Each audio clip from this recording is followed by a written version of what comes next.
Hey man, my brief thoughts on this upcoming bout. This looks like Anthony Joshua coming off his best performance in years is going to be getting in the ring with Francis Ngannou.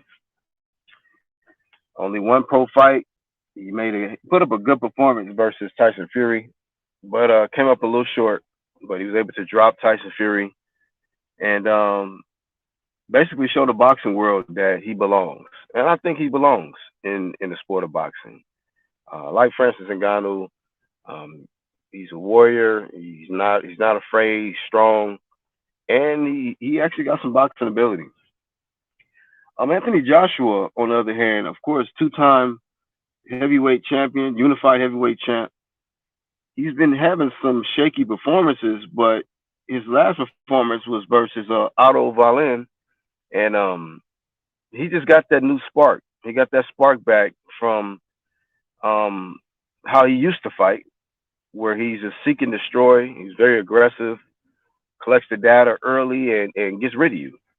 But the only reason why I'm doing this video is because I was one of the people, one of the many people that had doubts about Anthony Joshua defeating Aldo Valen. I thought it was a kind of a risky bout.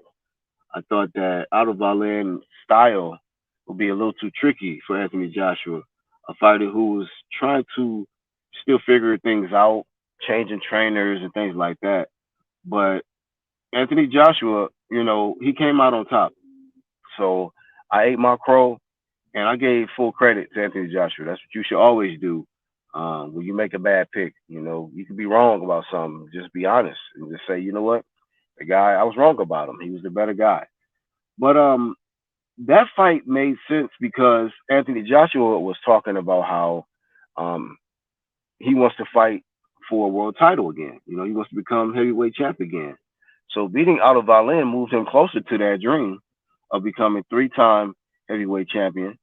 Um, that was an IBF fight where him beating Otto Valen. Now he moves in that number two spot, right behind Philip Hergovich, to fight for the IBF title. And IBF looks like they're going to strip the winner of Tyson Fury and Alexander Usyk because they have a rematch clause. And IBF is showing the boxing world that they don't honor rematch clauses.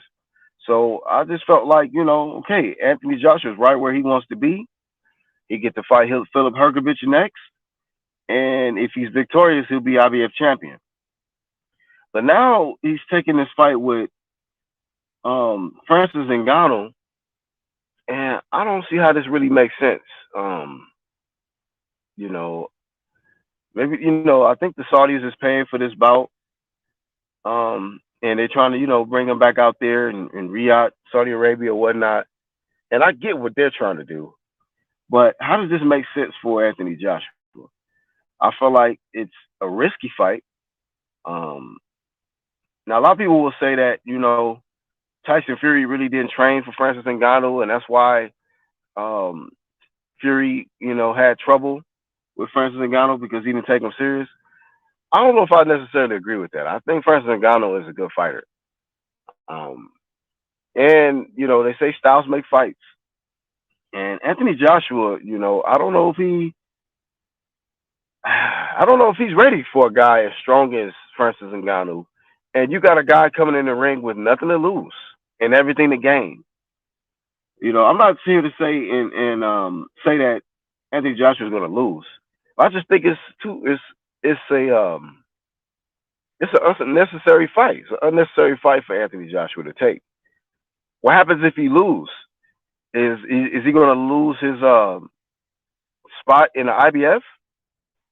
And then he'll have regret, like, damn, I shouldn't even fought this fool because I was right there in line to fight for a world title.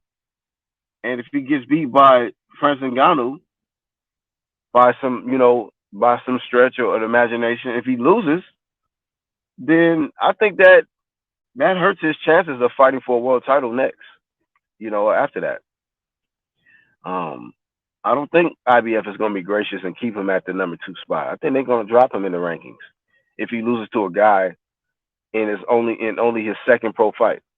You know, so um, I just don't think that this is a smart move for Anthony Joshua. I wish him nothing but the best, though. You know, hopefully he can pull it out. But Francis Ngannou is not no chump. You know, this guy is coming in there, and then with him, his experience that he got in his first pro fight with Tyson Fury, I only expect him to get better.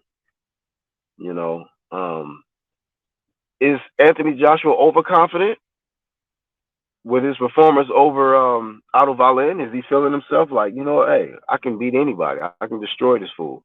He don't belong in heavyweight division. Like, what are you trying to prove in this fight? But if he comes up short, man, it's gonna be he's gonna have some regret, and it'll be hard to recover from that. I feel losing to a guy like that because when Anthony Joshua loses, it does something to him mentally. It seems like it takes him a while to mentally recover, and get back into his form, his true form of fighting. So I wish him nothing but the best. Y'all leave y'all thoughts below on this matchup. Um, do y'all agree with me that this is kind of a pointless matchup? Only thing he can gain from this is money. This is not going to boost him up in the rankings, and I just think that it might not be a wise decision because if he loses a lot. His status as a top heavyweight will come down a few notches. His dream of fighting for that IBF, and I just felt like Anthony Joshua, he got to win this fight. He can't lose this fight. He got to win this one. But Francis Ngannou, I think he's a solid guy, solid fighter, strong, a lot of power, and we've seen Anthony Joshua have a questionable chin in the past. So I definitely think he's stronger than Andy Ruiz. Buffet eating ass Andy Ruiz. So that's just my quick thoughts on this particular upcoming matchup.